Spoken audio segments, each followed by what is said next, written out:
Hello everyone. Today we're going to read some dragon bedtime stories together. Now, let's start with the story of Silke, shall we? A Friend Eternal, Part 1.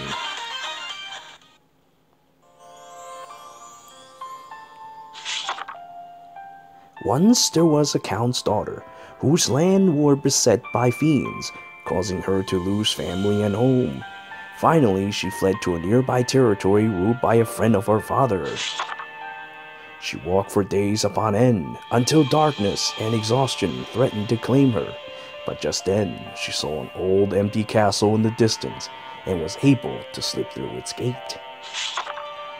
As she entered the empty great hall, a chill ran down her spine, for it was lined with taxidermized humans.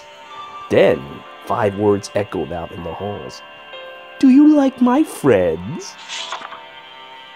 The inhuman voice terrified the girl, but she found the strength to reply. "I needed a shelter for the night," she said. "Pray forgive my intrusion." "Yee-hee-hee," laughed the voice. "I'm not mad at you, dear girl. In fact, I was just wishing I had one such as you I could call my friend. For it is dark in here, and ever so lonely, but I would not be lonely if I have more friends. Will you not remain and be my friend eternal?" "I would be happy to be your friend," responded the girl in a trembling voice. Okay, maybe I didn't do that one right. "But not like the others who you named friend. I will not spend eternity as such a whore."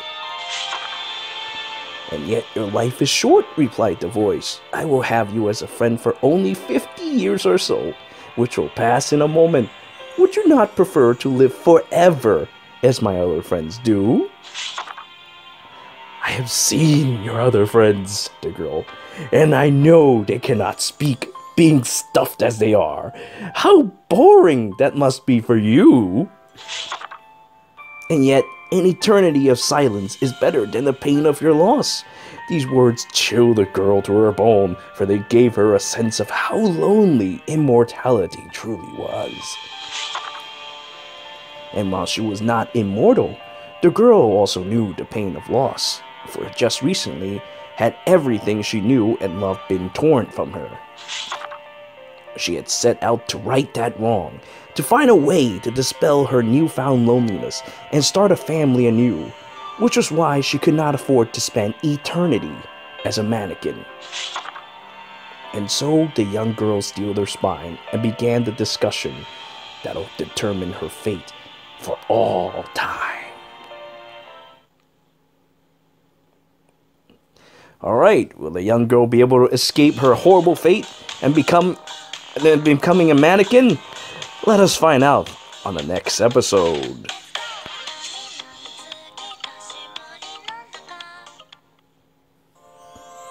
A Friend Eternal, Part 2.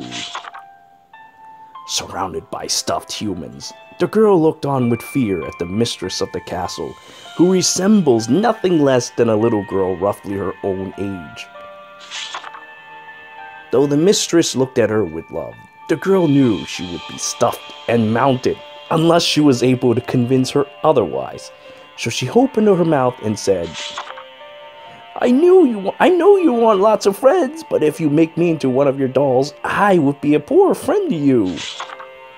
Yet, if you release me, I will have 50 years in which to start a family and have many children of my own. If you let me go, I promise to tell my children about you. They will do the same for their children in turn, which ensures you will always have friends who remember you fondly. Hee-hee, replied the mistress. Then I'll have friends everlasting. Overjoyed, she released the girl the very next day.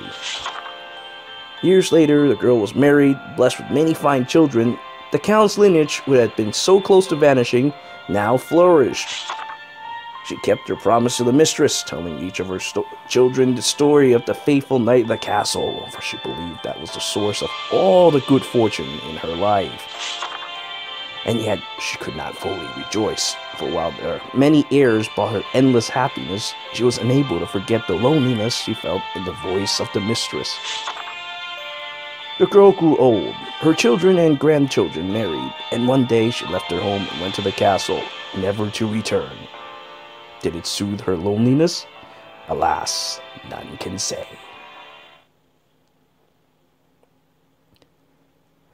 In the end, she got stuffed, huh?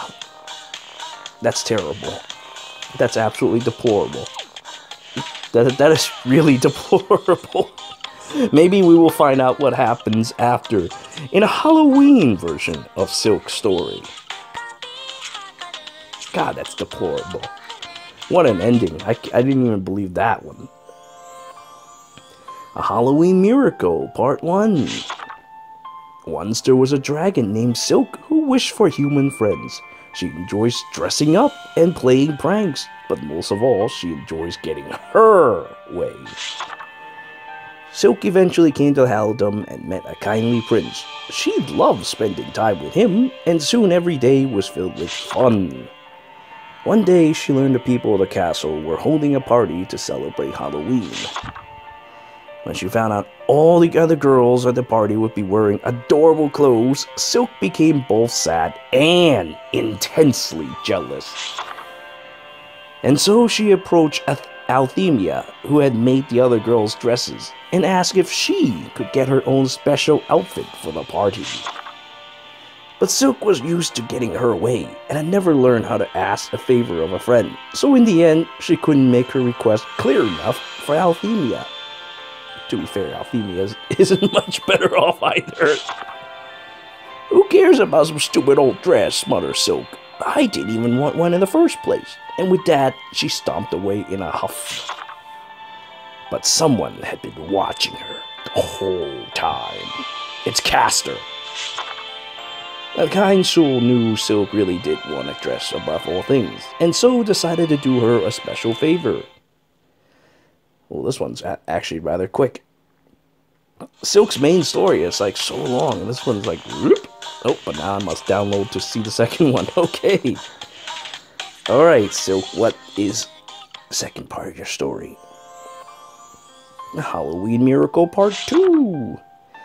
Silke envied the other girls in their pretty Halloween outfits, but didn't know how to ask one of her own. But then a kindly onlooker saw her conflict and decided to lend a hand. So they went to Althemia and asked her to make a dress on Silke's behalf. A short while later, Althemia paid a visit to Silke with a gift in hand, an outfit the likes of which no one has ever seen before. I tried making a dragon-sized dress, said the nervous seamstress, just for my own curiosity, so don't get the wrong idea, but I suppose you can have it. Silke was at a loss for words. She never had someone surprise her with a gift like this before, and didn't quite know how to respond. Thanks, she said finally. Sad as it was also the best response she could muster. Fine, whatever, muttered Althemia as she walked awkwardly away. God, they're both terrible. Silke couldn't help but notice that the girl's cheeks were bright red. She seemed flustered, embarrassed. Maybe she doesn't know how to talk to people either, thought Silke. Maybe we're alike in that. And so Silke decided to make a point of talking to Althemia again.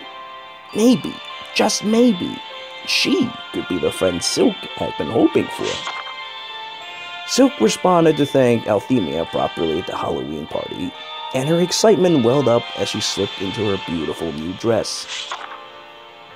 But before anything else could happen, she had to show off her amazing dress to her favorite human ever, Boo. I didn't know you were dressing up for Halloween, Silke, said the prince. His surprise was quite genuine, and so she relishes in his reaction. The others at the party were equally impressed, and it soon turned into the finest night Silke could ever remember. Was that design all right for you, Boo? It was exactly what I had in mind. Silke seems to love it too. A dragon with an interest in playing dress-up? She's a strange one. I bet you and your friends and her get along quite nicely, actually. Me? Friends with a dragon? Well, I suppose someone who loves fashion can be all bad, so I guess I could try chatting with her.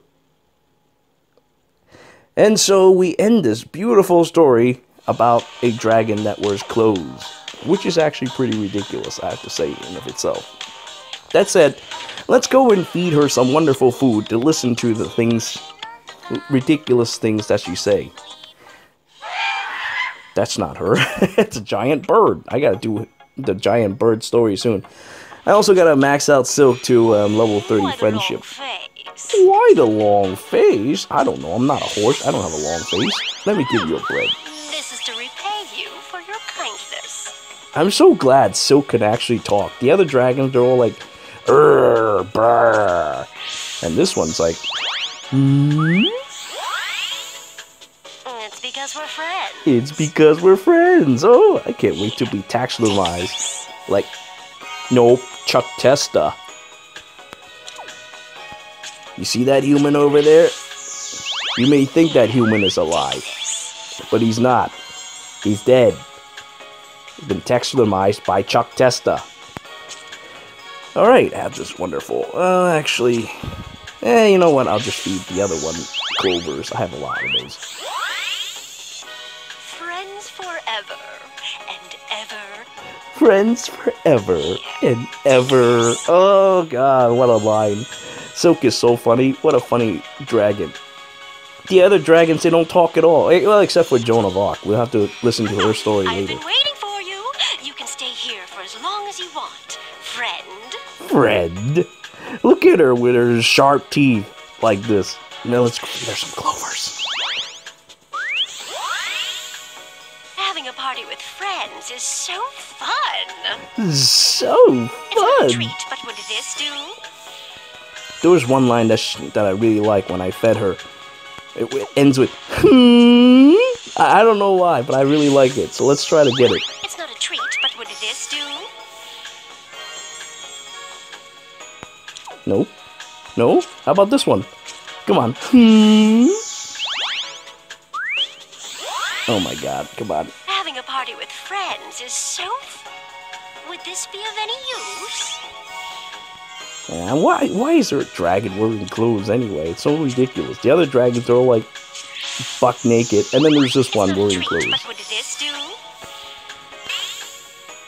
Let's party some more. What do you say? What do you say? But would this do? That's the line I was looking for. There we go. Let's party some more. What do you say? I love that line. Oh god, I love the voice actress who did Silke. Getting all dolled up. Is that odd for a dragon? Yes, as a matter of fact, that is. Look at everyone else. Look at Leviathan. Leviathan is completely naked, and he's also commenting on being brave. He also doesn't talk, but, you know, that's what happens. Anyway, so that's it for my little dragon bedtime story.